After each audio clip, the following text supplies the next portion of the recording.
what if, and I mean, this is going to sound pretty out there right away, but what if the hyper-secular, highly data-driven billionaires that are shaping our entire future aren't actually atheists at all? Right. It's a huge question. Yeah, like what if the men and women who seemingly worship absolutely nothing but algorithms and quarterly earnings and just cold metrics are actually practicing a profoundly ancient, highly structured form of blood magic? I mean, it completely inverts the foundation of how we're taught to perceive the modern world, right? Because we're conditioned to believe that magic essentially died out during the Enlightenment. Right, replaced by science. Exactly, replaced by the microscope and the stock exchange. Hmm. But the framework we're looking at today suggests the exact opposite. It suggests that the microscope and the stock exchange are literally just the newest wands and chalices. Wow.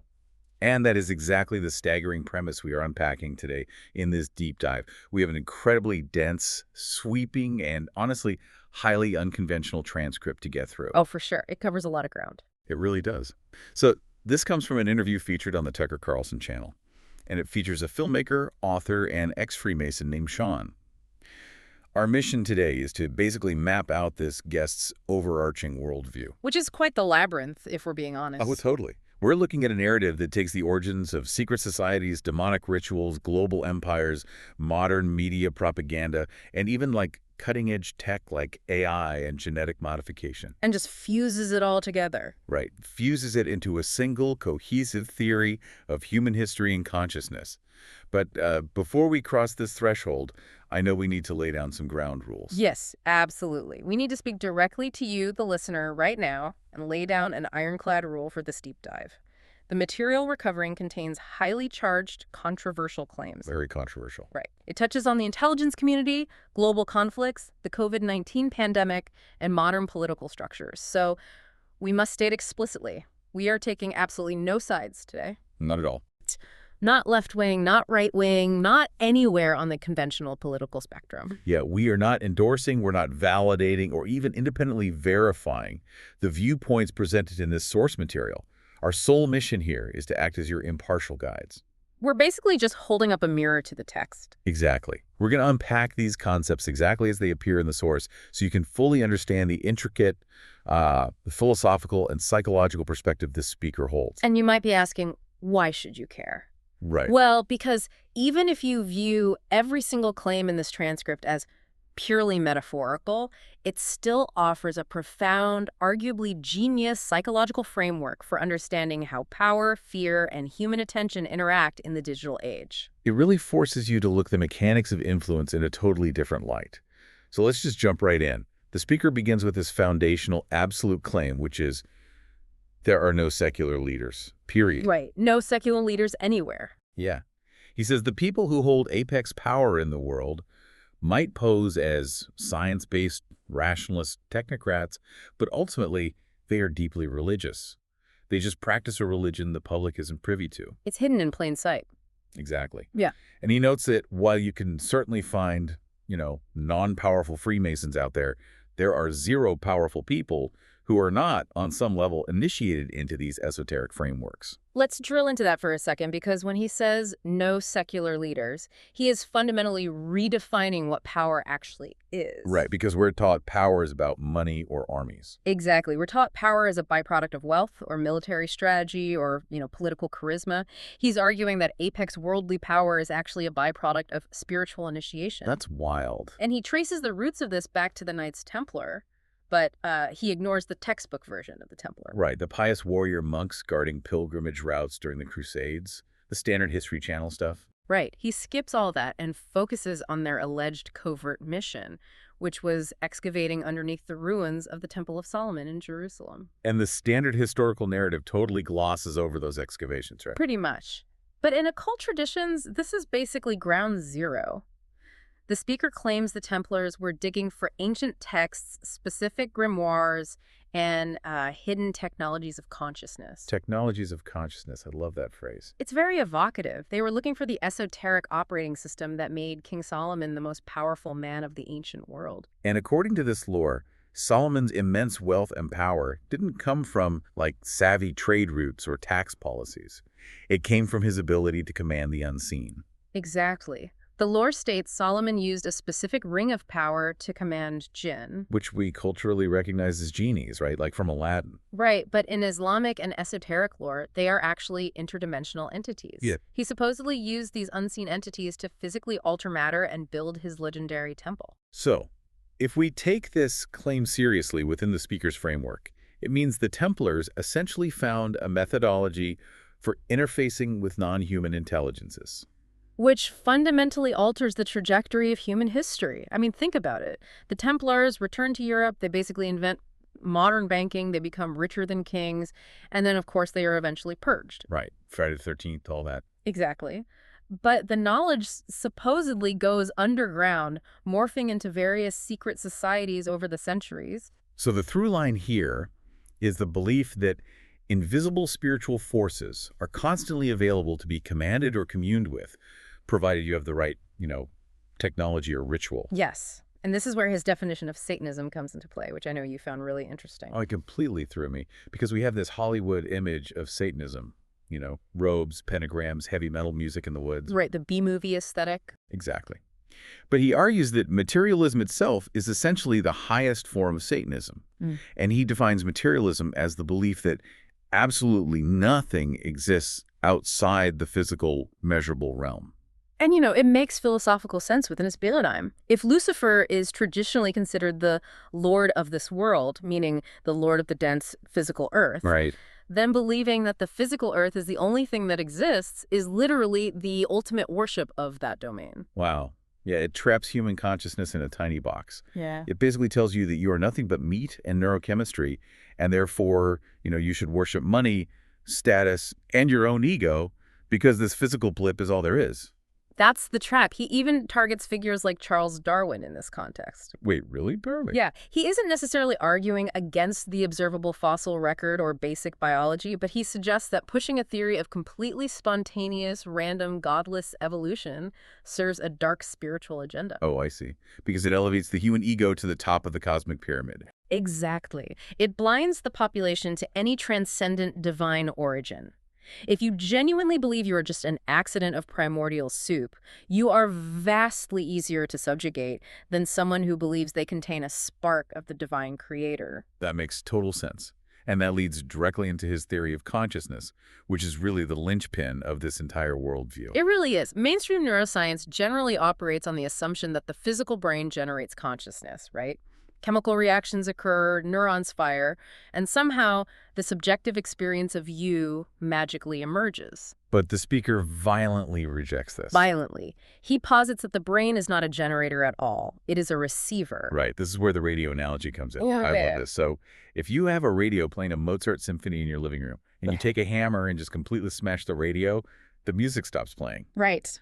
A purely materialist scientist would look at the broken plastic and wires and conclude, well, the wires in the battery were generating the music, and now they are dead. But we obviously know the radio was just an antenna. Exactly. The radio waves carrying Mozart are still floating through the room, totally unharmed, just waiting for another receiver to tune in. That analogy perfectly illustrates his point.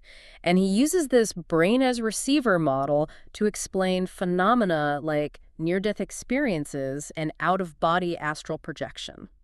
Things that intelligence agencies like the CIA have actually poured millions into studying, by the way. Exactly. Project Stargate and all that. If consciousness is a signal we receive, then the true self exists entirely outside the physical meat suit. Okay, but I want to pressure test this for a sec because I'm sure the listener is thinking the same thing. If the speaker believes that the apex ruling class is secretly, deeply spiritual and communing with these unseen forces, how do you explain the aesthetic of modern power?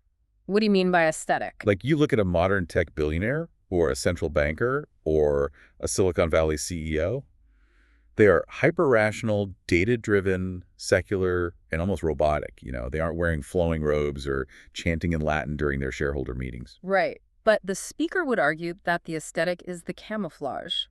The camouflage. Yeah. Imposing a hyper-secular, rigidly scientific worldview on the masses is the ultimate form of gatekeeping.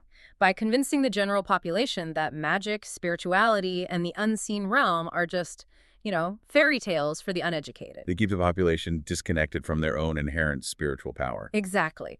They build a materialist prison for our minds, leaving the vast, powerful, unseen realm entirely as a playground for themselves. Oh, wow. So the tech billionaire pushes materialism on you so you keep scrolling on your phone while he allegedly participates in esoteric rituals behind closed doors. It's the ultimate monopoly. You monopolize not just the money, but the nature of reality itself. That is incredibly dark. So if this unseen energetic world exists alongside ours, how do these forces actually interact with physical space?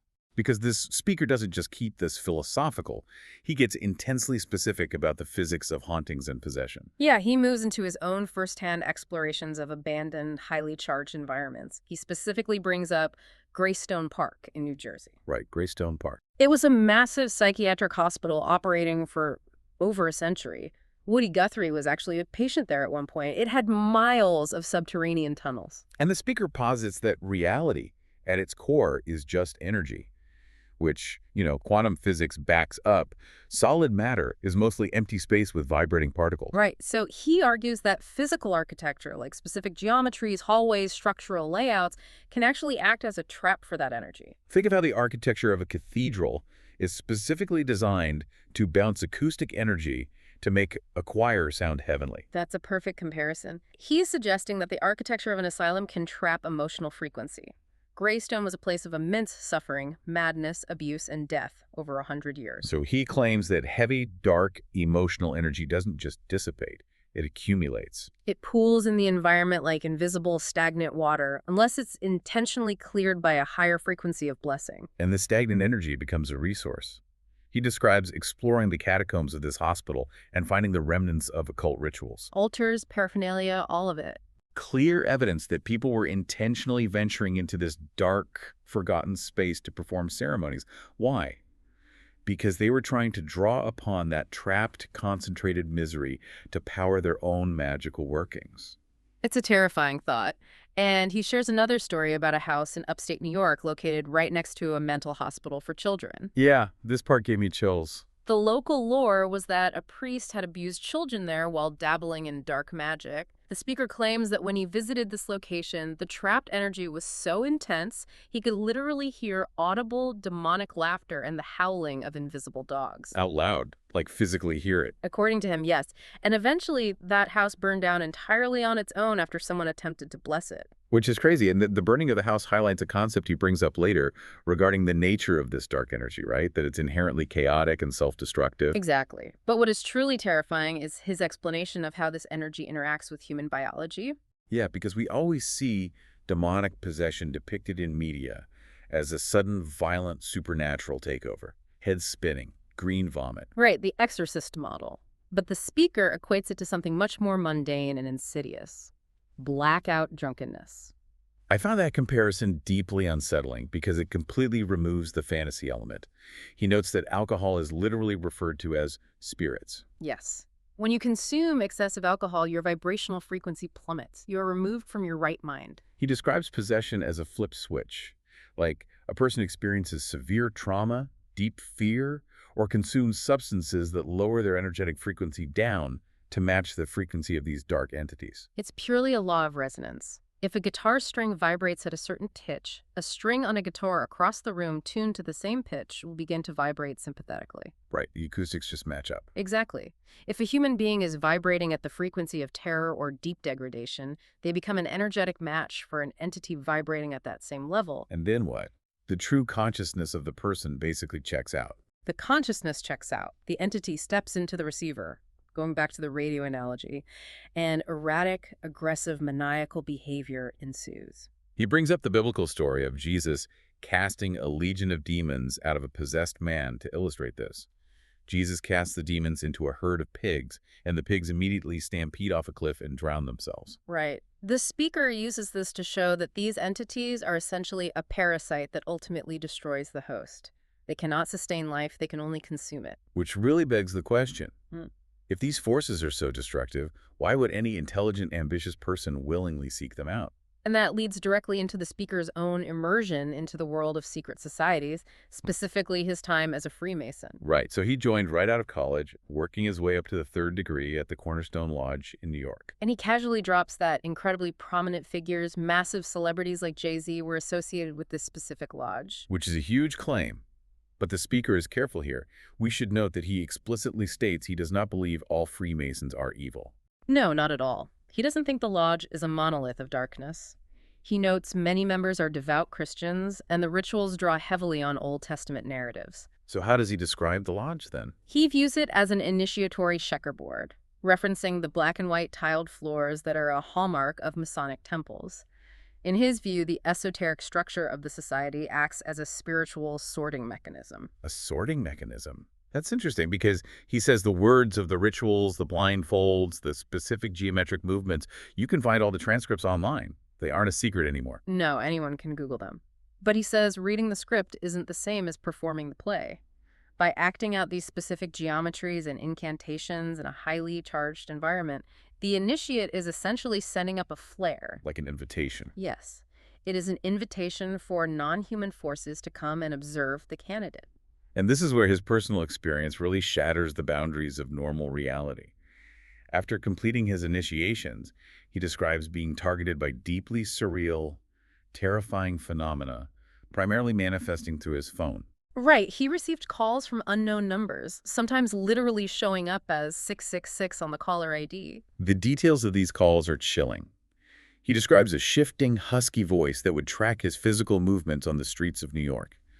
Like, he would be walking down the sidewalk and the voice would say, "You stopped walking," the exact second he paused. It's incredibly invasive. In another instance, a voice shifting from male to female told him to put his shirt back on because he was wearing an Islamic sword necklace it found offensive. And it correctly identified the colors of the clothes he was wearing while he was completely alone in his apartment. Yeah, the harassment escalated to a fever pitch. He describes hearing live rituals on the other end of the line, multiple voices chanting to Baal, which is an ancient Canaanite deity associated with sacrifice. He received demands for his soul.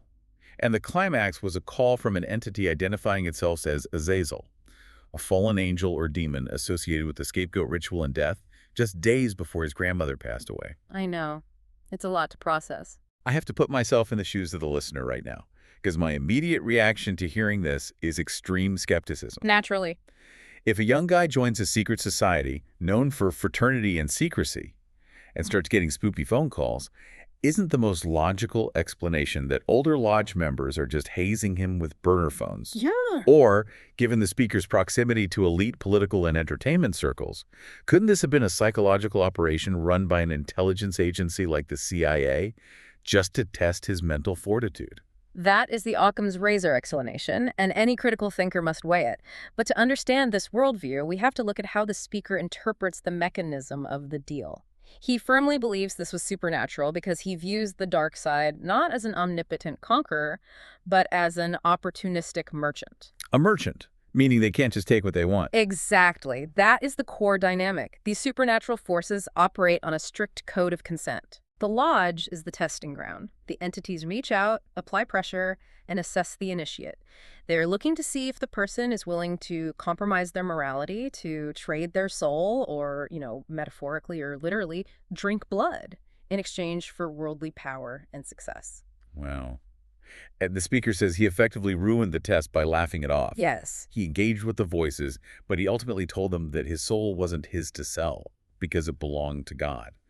And because he didn't vibrate at the frequency of absolute ruthless ambition at any cost, the dark path naturally rejected him. The calls eventually stopped. He wasn't the product they were looking to buy. That's a great way to phrase it. And who's the ultimate buyer in this scenario? To understand the historical precedent for these entities, the speaker delved deep into ancient texts, moving way beyond standard biblical canon to study the Book of Enoch and Genesis 6. Which brings us to the Nephilim. The Nephilim, yeah. The ancient texts describe a scenario where 300 angels, often called the Watchers, descended to Earth, fell in lust with human women, and produced hybrid offspring. These offspring were the giants, referred to in the text as the men of renown, right? They were the ancient kings, the brutal military leaders, and the originators of royal bloodlines. Exactly. And the text portrayed these entities not as benevolent rulers, but as parasites of extreme depravity. The giants allegedly consumed all the resources of humanity, and when those ran out, they turned to cannibalism. They consumed human flesh and blood. Yes. According to this lore, the severe genetic and spiritual corruption of the earth is what ultimately prompted the divine intervention of the Great Flood. The slate had to be wiped clean. And the speaker is very adamant that this isn't just some niche, fringe conspiracy theory. He argues this narrative is actually the underlying code of almost every single global religion. It's everywhere once you look for it. We see the theme of non-human entities merging with human bloodlines constantly. Jesus is born of the Holy Spirit and Mary. Alexander the Great's mother claimed she was impregnated by Zeus. The Sumerian tablets describe the Anunnaki sky gods genetically tampering with early hominids to create a slave race. Exactly. The names change, but the mechanism of a superior non-human force dictating human history through genetics is a constant through line. Which brings us to a highly disturbing element of this worldview, how the concept of blood functions. In a purely materialist view, blood is just red blood cells and plasma, right? It just moves oxygen. Right. But in this occult framework, blood is the literal carrier of life force, of prana or spirit. It is a biological currency that possesses magical properties. And this explains the historical obsession ruling classes have always had with eugenics and maintaining pure bloodlines. It isn't just about keeping the wealth in the family. No, it goes much deeper. The speaker implies it is an intergenerational breeding program to maintain a specific genetic and energetic frequency that allows them to continue interfacing with these dark forces. He draws a direct, grim line from the ancient Nephilim consuming humans to modern, hushed allegations about the global elite. This includes the infamous lore surrounding adrenochrome. And we should tread carefully here. But the speaker claims that a military intelligence officer confirmed to him that the trafficking of this substance is a reality. We should definitely define that within the context of the speaker's framework. Adrenochrome is an adrenaline compound that the human body secretes under states of extreme terror or stress. Right. If you view blood as an energetic currency, then blood saturated with the intense frequency of human terror becomes a highly potent dark elixir. The elite aren't just seeking a chemical high in this view. They are allegedly consuming the crystallized suffering of the victim to empower their own energetic state. And he connects this dark cultivation of trauma to the aristocratic systems of the West. He points to the elite boarding school cultures in the UK and the US, tracing their disciplinary philosophies all the way back to ancient Greece and Rome. He posits that these families intentionally subject their own children to severe structured trauma and abuse. He refers to this as monarch butterfly programming. The psychological mechanism here is fascinating and, frankly, horrific. If you traumatize a human mind severely enough, especially during early childhood development, the psyche cannot handle the pain. So it dissociates. Exactly. It fractures into different compartmentalized identities. By systematically shattering a child's psyche, the handlers break down the natural human barriers of empathy and morality. You construct an adult who is capable of ruling an empire, authorizing drone strikes, or exploiting millions without feeling a single tremor of human guilt. You create a perfect psychopathic vessel for worldly power, a vessel vibrating at the exact cold frequency required by the dark entities guiding them. It really reframes the entire mythology of the vampire, doesn't it? Oh, completely. We think of Dracula in a cape, but perhaps the enduring cultural resonance of the vampire myth is just a subconscious recognition of an elite class that literally and metaphorically drains the life force and labor of the masses to sustain its own immortality. It's a profound socioeconomic metaphor. We've examined how an individual or even a bloodline might strike this dark bargain, but the transcript pushes this concept to a macro level. How does an entire nation make this pact? Right. How do you engineer a global empire? He focuses on the British Empire, which is a perfect test case for this. At its zenith, it was a tiny island nation that somehow controlled a quarter of the Earth's landmass. The conventional historical explanation points to, superior naval technology, the Industrial Revolution, and ruthless economic policies regarding cotton, tea, and opium. But the speaker completely overrides that narrative. He attributes the supernatural expansion of the British Empire to one specific man, John Dee. John Dee. Operating in the late 1500s, Dee was Queen Elizabeth's astrologer, mathematician, and head of intelligence. Fun fact, he is the man who actually created the 007 moniker for his secret dispatches to the Queen. That is wild. I had no idea James Bond was based on an occultist. Right. But Dee was an incredibly prolific occultist. The source claims Dee developed what is known as Enochian magic, a highly complex system of angelic communication. Dee supposedly engaged in prolonged rituals to commune with the Watchers, the entities we discussed earlier regarding the Nephilim. And the speaker alleges that Dee struck a supernatural treaty on behalf of the British Crown. Yes. And how did that treaty manifest in physical reality? The speaker points to the Spanish Armada in 1588. The Spanish fleet was vastly superior and poised to just crush England. But then a freak, incredibly violent storm materialized out of nowhere and decimated the Spanish ships, completely securing British dominance. The speaker does not view this as a meteorological anomaly. He views it as the physical manifestation of Dee's magical working. A storm summoned by ritual. He even notes that this event directly inspired William Shakespeare to write The Tempest, which is a play entirely about a sorcerer who commands elemental spirits to conjure a storm and wreck his enemies. The implication is staggering. The foundational power of the British Empire was essentially secured through a demonic pact that altered the weather. That is heavy. And the timeline of empires eventually shifts, right? Following the devastation of World War II, the British Empire was financially and structurally exhausted. Right, the sun finally set on it. And the source argues that the United States stepped in and inherited the British geopolitical footprint, basically taking up the mantle of the New World Order agenda. But the inheritance wasn't just naval bases and trade routes. We inherited the spiritual pacts. We inherited the demons. And the speaker looks at the architecture of American military might to prove this, specifically focusing on the Pentagon. The Pentagon is literally a massive, mathematically precise pentagram. Right. In occult geometry, a pentagram can be utilized to invoke protective forces, but an inverted pentagram is the primary symbol of dark magic, often used to demarcate a space for ritual sacrifice and the containment of chaotic energy. So the speaker views the headquarters of the U.S. military as a massive, functional, occult talisman. Yes. And the synchronicities surrounding its construction is genuinely eerie. Yeah, this part blew my mind. The cornerstone for the Pentagon was officially laid on September 11th, 1941. Exactly 60 years later, to the day, the September 11 attacks occurred. Within this framework, 9/11 is not analyzed as a geopolitical terrorist attack. It is analyzed as a meticulously planned mass ritual. The speaker points out the etymology of the word Holocaust, which originates from Greek and literally means a massive sacrifice consumed entirely by fire. He compares the destruction of the Twin Towers to ancient Wicker Man sacrifices, or even the modern Burning Man festival, where a massive effigy is burned to release energy. The mechanism here relies entirely on human attention. On 9/11, billions of people were glued to television screens, collectively experiencing a profound spike of terror, grief, trauma, and shock. By staging this massive fiery destruction on a ritually significant date and broadcasting it globally, the architects of the event created a massive vortex of negative emotional energy. The dark entities feeding on this low-frequency vibration received an unprecedented feast.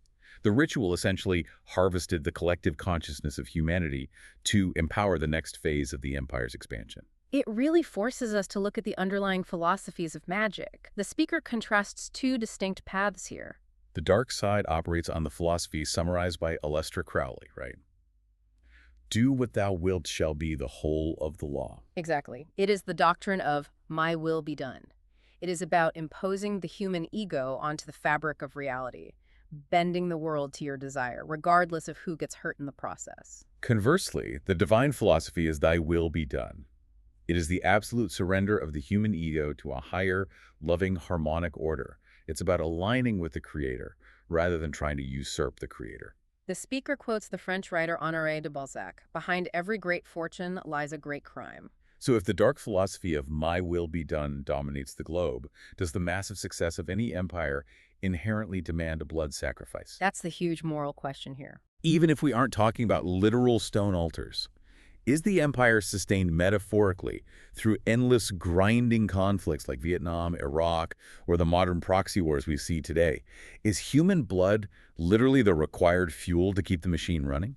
The speaker argues that bloodshed is absolutely the necessary currency. But to run an empire that feeds on perpetual conflict, you have a massive logistical problem. Right. You need the absolute compliance of the domestic population. You need them to pay the taxes, send their children to fight, and just blindly accept the reality you have constructed. How do you achieve total compliance without the population realizing they are being farmed. You hypnotize them, you control their minds. And the greatest, most pervasive magical wand ever invented, according to this source, is modern media. He traces a fascinating historical shift here.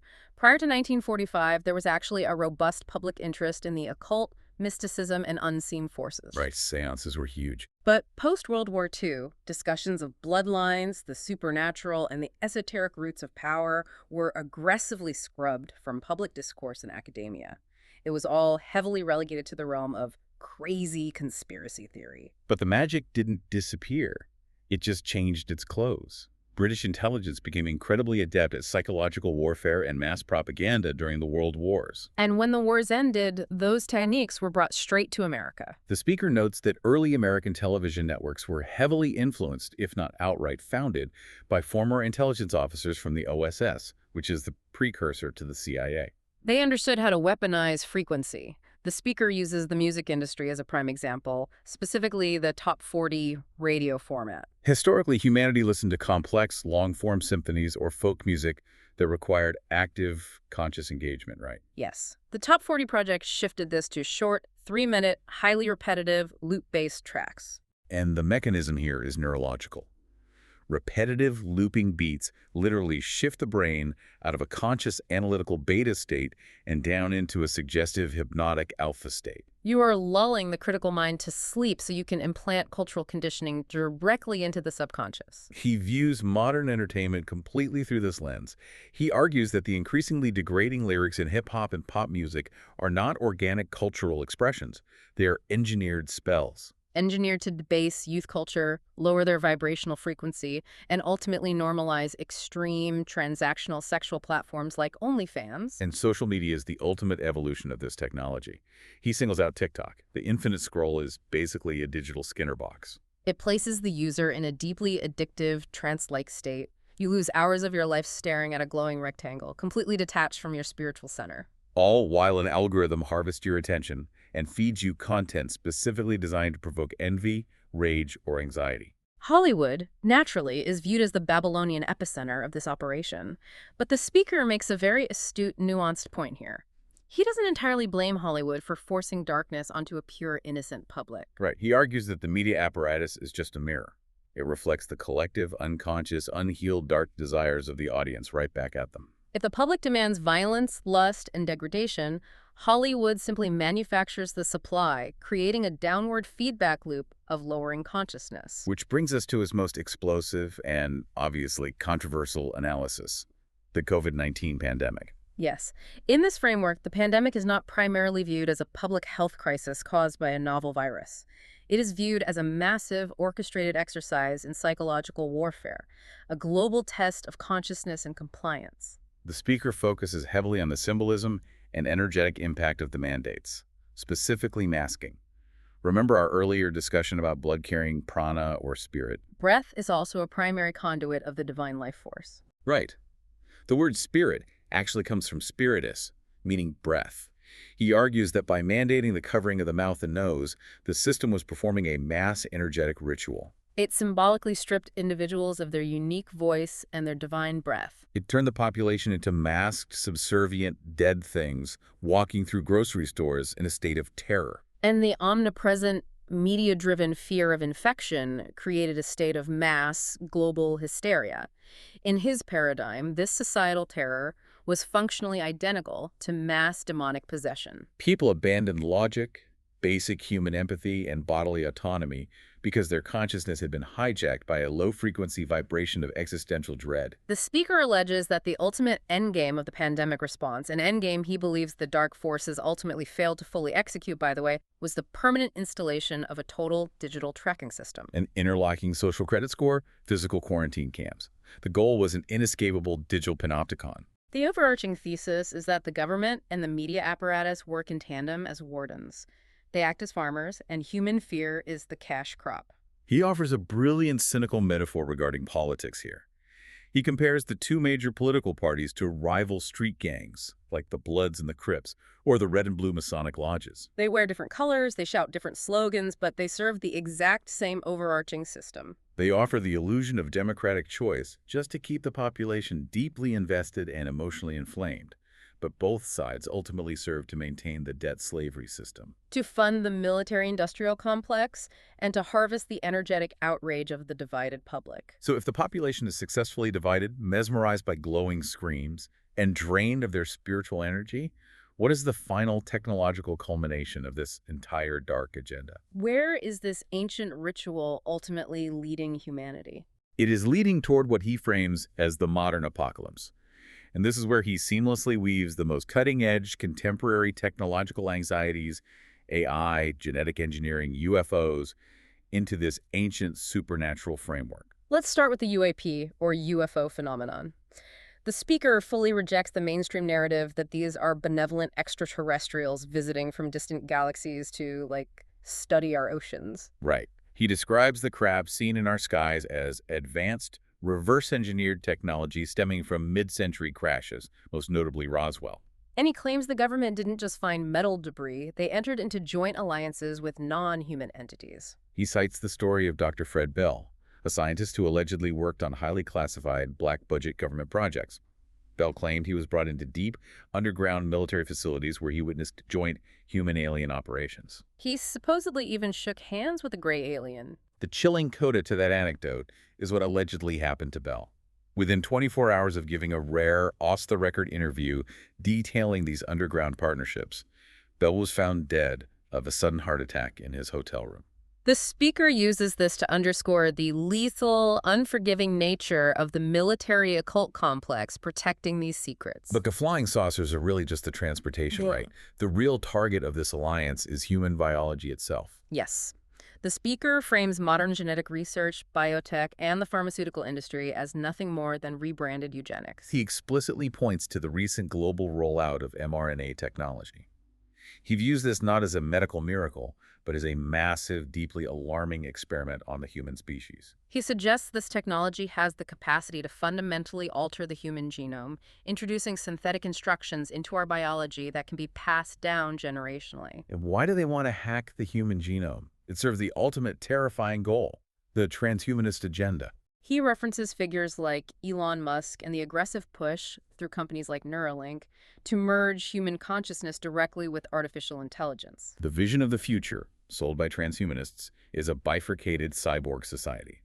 The elite will utilize advanced genetic editing and AI to become practically immortal, hyper-intelligent, and physically godlike. Meanwhile, the masses will be biologically tethered to a ubiquitous digital matrix, their thoughts, locations, and biometrics perfectly monitored and controlled by algorithms. Think about the radio receiver analogy we discussed at the very beginning.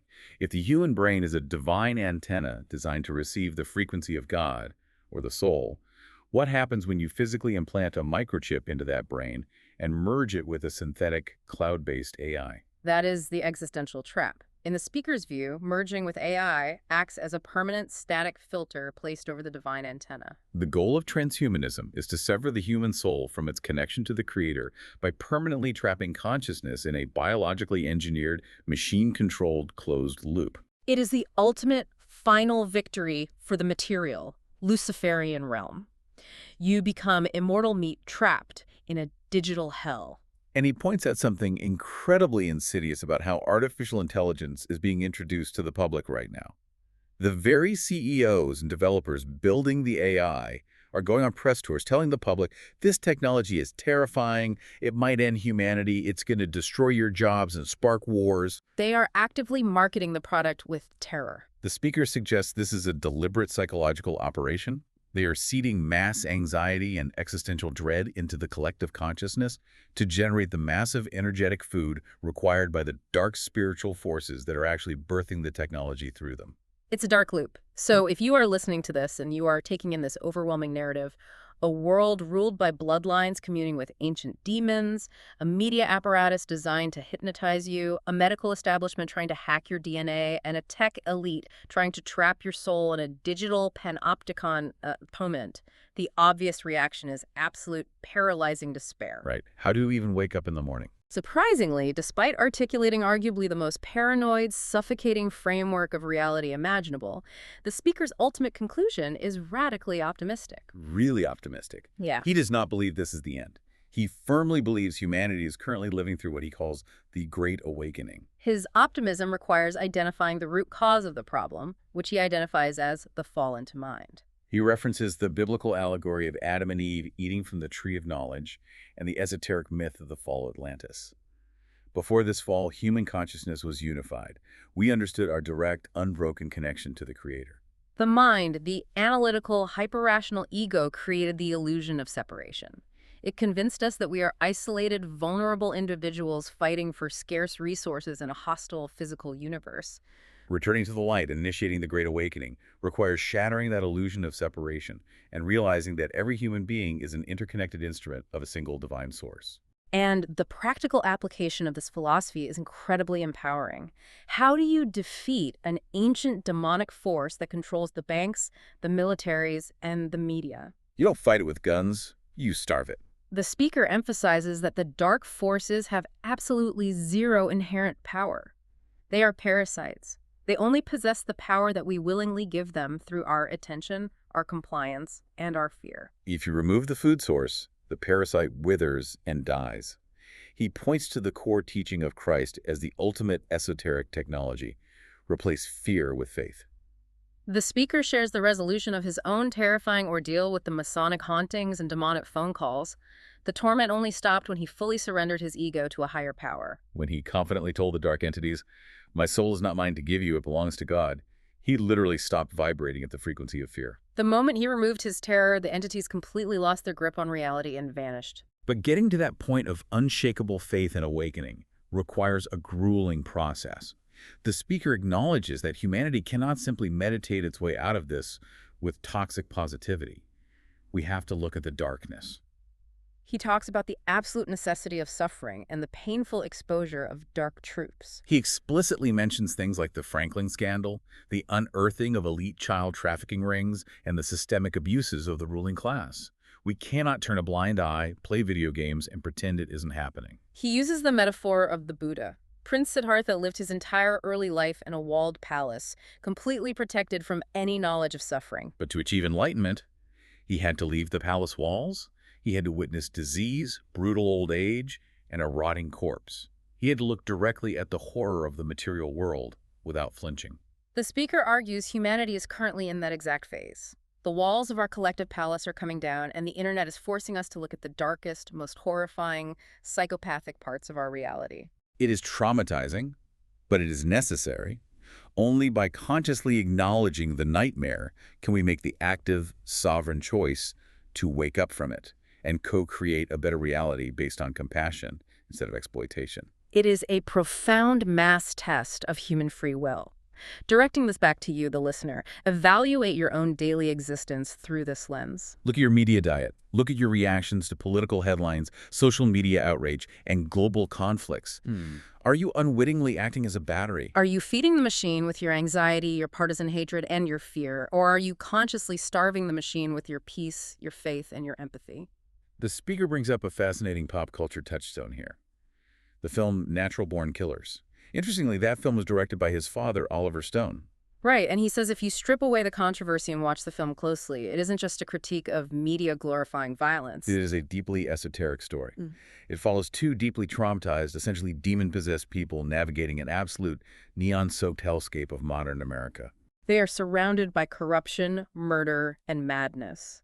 And the only thing that ultimately breaks the spell, the only thing that kills the demon inside them and allows them to escape, is their discovery of genuine sacrificial love for one another. Love kills the demon. It is a stunning, poetic takeaway from an incredibly dark conversation. It really is. We've covered massive ground today, navigating a worldview that challenges the very foundation of modern history and science. But before we wrap up this deep dive, I want to leave you with a final, lingering thought that expands on the mechanics we've discussed today. The source posits that our minds and bodies are not closed systems, but highly sensitive, energetic receivers, constantly tuning into and being influenced by the spiritual and emotional frequencies vibrating around us. If that core premise holds true, consider the invisible ocean you are swimming in right this second. You are constantly being bombarded by invisible frequencies. Yes, the emotional resonance of a terrified, divided society, but also the literal physical frequencies of modern technology. The cell towers outside your window, the Wi-Fi router flashing in your living room, the algorithmic pings on your smartwatch. What hidden signals are you tuning into right now without even realizing it? Are the thoughts generating your anxiety truly your own? Or are you just picking up a background broadcast designed to keep you in a state of low-frequency stress? Could it be that the simple, quiet act of stepping outside, sitting in an absolute silence, and deliberately turning off your phone is not just good for your mental health, but is actually the most powerful, radical act of spiritual rebellion possible in the modern world? It is a question you must carry with you. We have waded through incredibly murky, complex waters today, examining the blueprint of an unseen reality. And what we found is that the tools we use to diagnose the world might be fundamentally broken by design. Keep questioning the reality presented to you, guard your attention fiercely, and always be mindful of the frequencies you allow yourself to tune into.